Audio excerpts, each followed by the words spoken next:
नमस्कार दोस्तों, मैं ये कहना चाह रहा हूँ कि ये जो जानबूझ के यूजीसी लाया गया है, जानबूझ के बांटने के लिए लाया गया है। ये मोदी जी, अमित शाह जी ने जानबूझ के लाया है ताकि अगर अब ये कानून अगर पास होता है तो भाई साहब स्वर्ण सड़क पर आएंगे। अगर नहीं करते तो ये ओबीसी वाले उसमें आएंगे। तो जानबूझ के ये किया गया है। अगर हम ऐसे ही लड़ते रहे तो देश के कई टुकड़े हो जाएंगे। तो देश के टुकड़े हो जाएंगे तो भाई साहब दूसरी सरकार जब आएगी कांग्रेस की, वो बटे हुए हिंदुओं पे मुस्लिम का राज करा देगी। क्योंकि डिवाइड एंड रूल की पॉलिसी तभी होती है।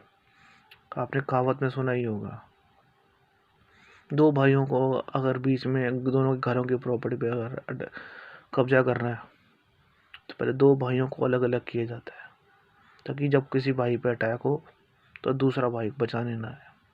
ये जानबूझ के बीजेपी में गुंडे रेपिस्ट भरे गए हैं ताकि जब सब मुसीबत आए, हमें जानबूझ के कैटेगरीज में डाला गया है, जनरल है, ओबीसी है, ये सब में।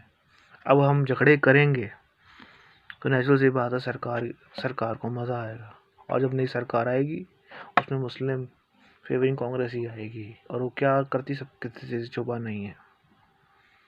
अगर ये ऐसे दंगे फसाद होते रहे तो सरकार या तो गिरेगी। ट्रम्प अगर से आता सुना है सत्ता, ट्रम्प गिराता है, वो सरकार गिराएगा, तो वो सरकार लाएगा तो देश फिर से गुलाम होएगा। अगर अभी भी नहीं सुधरे तो कब सुधरेंगे। संशोधन तक रुक जाना चाहिए।